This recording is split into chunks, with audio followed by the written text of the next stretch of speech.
এবং একটা ছোট্ট মেয়েকে নিয়ে বসবাস করত। তার মেয়ের নাম হলো রিয়া। রিয়া দেখতে যেমন মিষ্টি, ব্যবহারও তেমনই ভালো। হঠাৎ একদিন ভীষণ জ্বরে রিয়ার মা মারা যায়। মা, মা, ও মা, তুমি কোথায় চলে গেলে মা? তুমি আমাকে রেখে কোথায় চলে গেলে? তুমি কথা বলো না মা। তুমি কথা না বললে আমি কার সাথে কথা বলবো, আর কি নিয়েই বা থাকবো?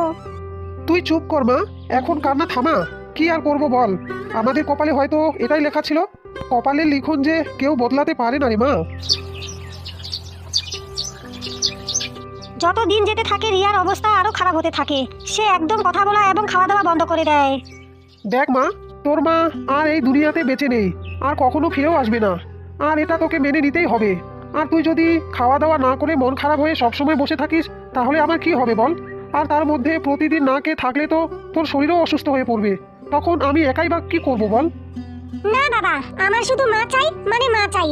মা ছাড়া আমাকে এক মিনিটও ভালো লাগে না। তুমি যেভাবেই পারো আমার মাকে এনে দাও বাবা। আচ্ছা ঠিক আছে, এসব কথা এখন বাদ দে, আর চল একটু বাইরে থেকে ঘুরে আসি।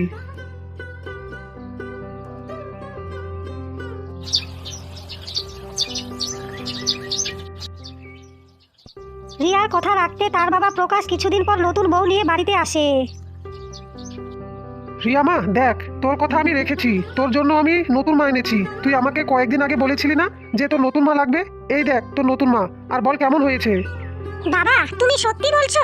এই আমার নতুন মা আমাকে খাইয়ে দেবে, আদর করবে, আমাকে স্কুলেও নিয়ে যাবে? ও বাবা, এমন করে কি দেখছো বলো না? এই মা আমাকে রোজ রোজ ঘুম পাড়িয়ে দেবে তো?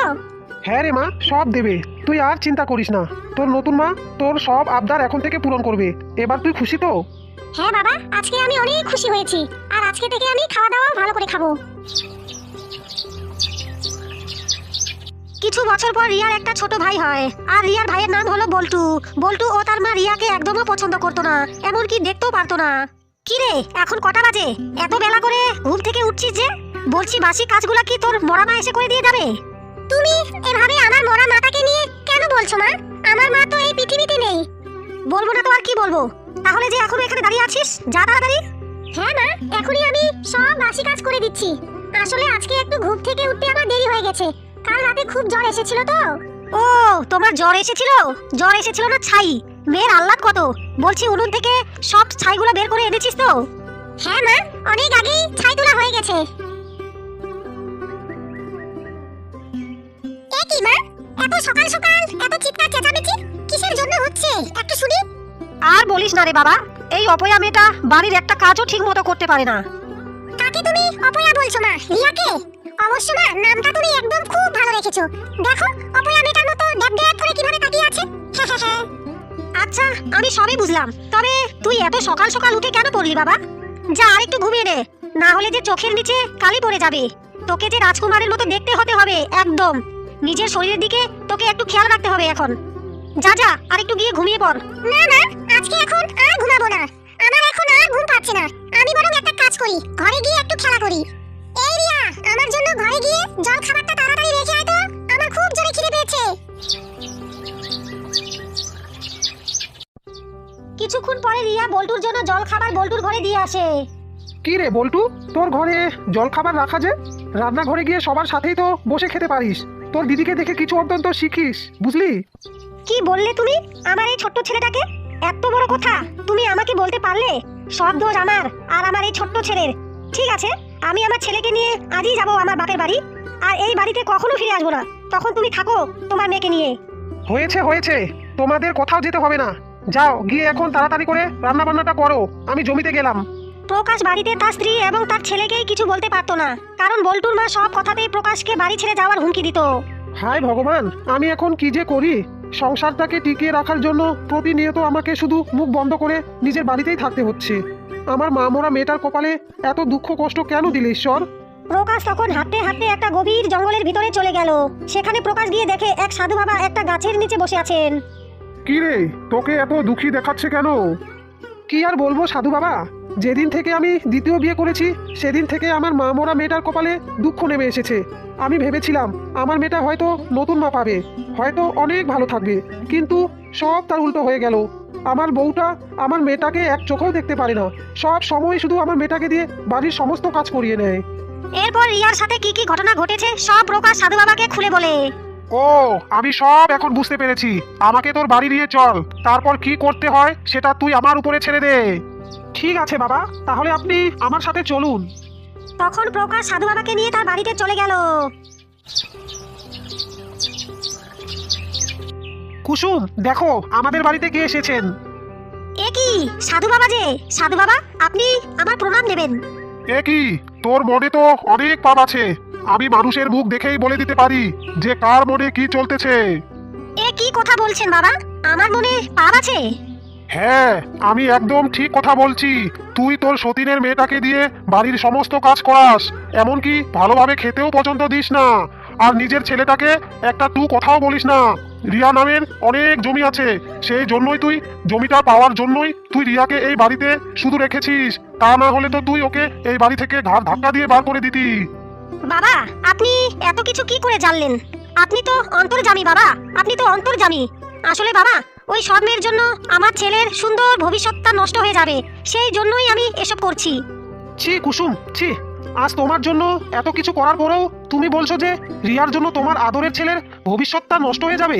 ছি, এখন তো আমাকে তোমায় স্ত্রী বলতেও ঘৃণা করছে। তোমার মন মানসিকতা এত নিচু, আমার ভাবতেও অবাক লাগছে। হয়েছে হয়েছে, তুমি আর বেশি কথা বলো না তো, না হলে তোমাকে ছেড়ে এই বাড়ি থেকে চলে যাব, আর কোনো দিনেও আসবো না। এই আমি তোমায় বলে দিলাম। তুমি আমাকে কি বলছো? আমি তোমায় বলছি, তুমি এখনই আমার বাড়ি থেকে বেরিয়ে যাও, এখনই চলে যাও। আমি তোমার সাথে আর একদিনও সংসার করতে পারবো না। আমি আমার মেয়েকে নিয়ে একাই থাকতে পারবো। এতদিন তোমার জন্য আমার মেয়ে অনেক জ্বালা যন্ত্রণা সহ্য করেছে, কিন্তু আজকে থেকে আর না। কি হলো, এখনো দাঁড়িয়ে আছো যে? বেরিয়ে যাও বলছি, আমার বাড়ি থেকে বেরিয়ে যাও। ওগো, তুমি এসব আমাকে কি বলছো?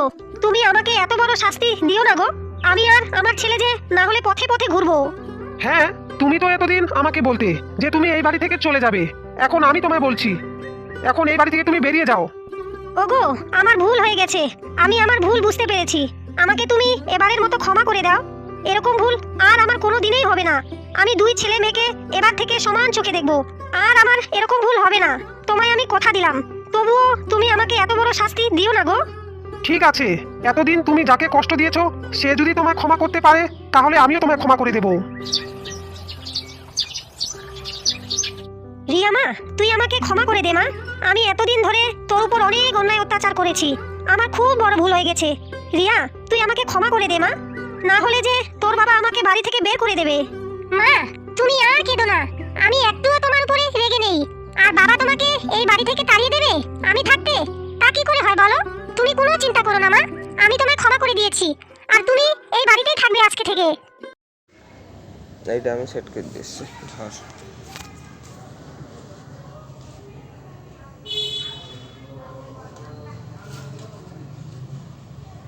এটা তাও দেখে রাখ, এই দেখ কি করে লগ ইন করতে হয়।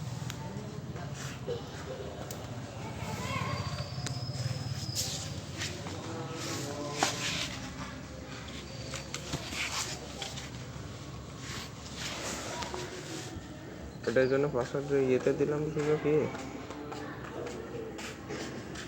RL কি দিলাম, কার্টুন কার্টুনতে করে দিলাম তো। জিমেইলটা বিএল দিলে না, না বিডি কার্টুন দিলে ও তো নাম দিয়ে দেন স্যার, দেখেন থেকে এবারে দেখলে হয়ে যাচ্ছে।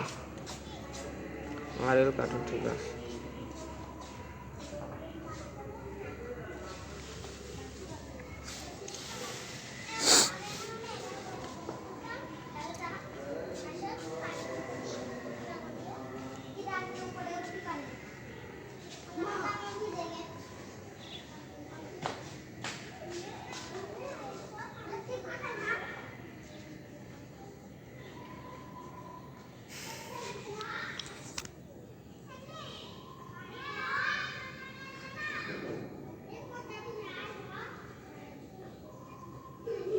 এইটার জন্য কোনো সময় রিসেট মারবি না, বুঝলি? ওই যে ডাটা ক্লিয়ার করে না, এইটা আর ওই প্লে লিস্টের ওইটা, বুঝলি? মানে বুঝলাম না। ওই যে ডাটা ক্লিয়ার করিস না তুই, যেটা মধ্যে মাঝে ডাটা ক্লিয়ার করে মানে তাহলে থাক। এইটার জন্য কোনোদিন ডিলিট করবি না, যাই হোক, বুঝলি? এইটা লাভাইন যাবে আবার, কিন্তু 100বার ডেট তুই পরে পারবি না তো, বুঝলি?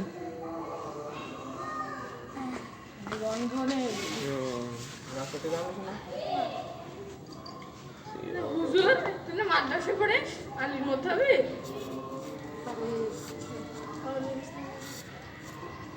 একটা ছেলে বুঝলে আলি আলিঘাটে বড় এরকম করে তো সাত দুটো গলা এরকম ভালো গেলে